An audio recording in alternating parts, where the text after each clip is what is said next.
Hello, my lovelies, and welcome back to Unfuck Yourself Central.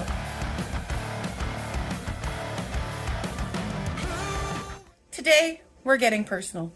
Really personal.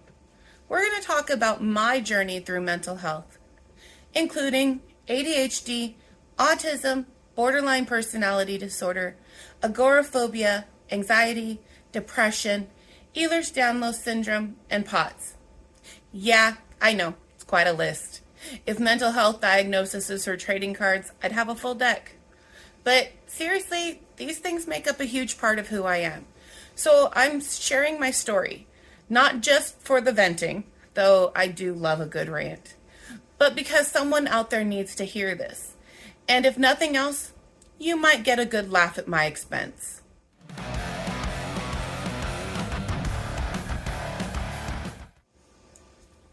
So let's kick off with ADHD and autism.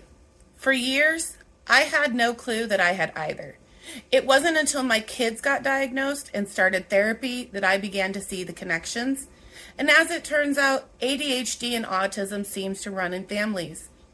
Who would have guessed? It took me 12 years of therapy and way too much TikTok to finally see these traits in myself. Now, I'm actually in the process of getting an official ADHD diagnosis. And let me tell you, it's not a walk in the park, especially as a woman. I've even had my doctor tell me, if I diagnose you now at 40, how will we manage you at 60? Like really, just because I've managed this long doesn't mean it's been easy. Getting diagnosed later in life is a mix of relief and are you fucking kidding me? It's like getting the instruction manual for your brain after you've already put together the IKEA bookshelf. Wrong.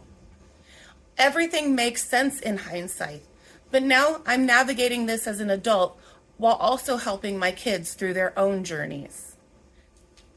But here's where ADHD becomes my superpower. Hyperfocus.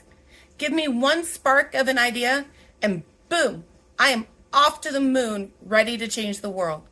Unfuck Yourself Central isn't my first attempt at starting a revolution, and it definitely won't be my last.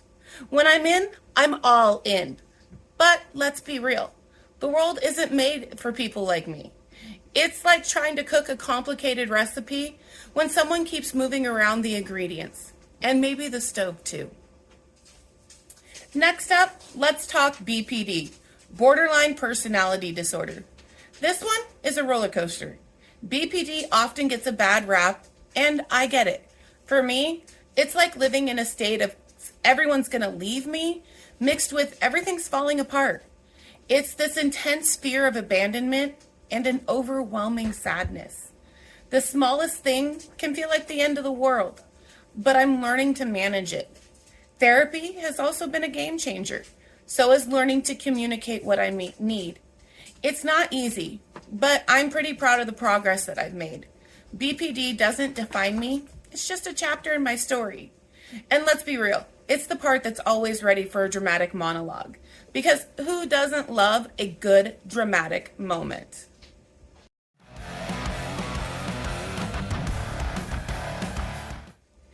Anxiety and depression? Oh yeah. They're the uninvited guests who show up at every party and never leave.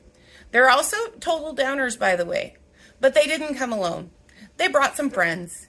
Ehlers-Danlos syndrome and POTS. These mess with my autonomic nervous system, which basically means my body's autopilot. And here's the kicker. My type of POTS, the hyperandrogenic kind, it's likely trauma-induced. Thanks to some serious childhood trauma, my body decided that fight or flight was the way to live. So yeah, sometimes it's not just about feeling lightheaded. It's about living in a body that occasionally forgets it's supposed to be keeping me alive. This is where mindfulness comes in. It's not just a buzzword, it's my lifeline. Without it, I'd be a hot mess, spinning out of control. So whether it's deep breathing or pacing myself like a runner who isn't into it, or just trying to stay present, these little habits are what keep me from totally falling apart. Now let's talk agoraphobia. It's not just about being scared to leave the house, because that would be too simple. It's about the very real fear that my body might pull a fast one on me in the middle of the grocery store. Will my heart decide to race like I'm running a marathon? Or will I end up doing my best exorcist impression with some projectile vomiting in the meat department? These aren't just what ifs. They are the reality when you've got EDS and POTS playing havoc with your system. So managing agoraphobia means managing these wild cards. But, again with mindfulness, I have found a way to create a sense of safety and control. It's about knowing when to venture out and when to hunker down, all while keeping my sense of humor intact. Because sometimes you just have to laugh to keep from crying. This isn't just about mental health, it's about staying one step ahead of the chaos. So why am I sharing all of this? Because mental health shouldn't be a taboo topic. We need to talk about it openly, without shame. ADHD, autism, BPD, agoraphobia, anxiety, depression, Ehlers-Danlos, POTS, they're all a part of who I am, but they don't define me. They've shaped my journey, but they've also taught me resilience, empathy, and strength. So if you're dealing with any of this, just know that you're not alone. And if you're not, I hope this gives you a bit of insight.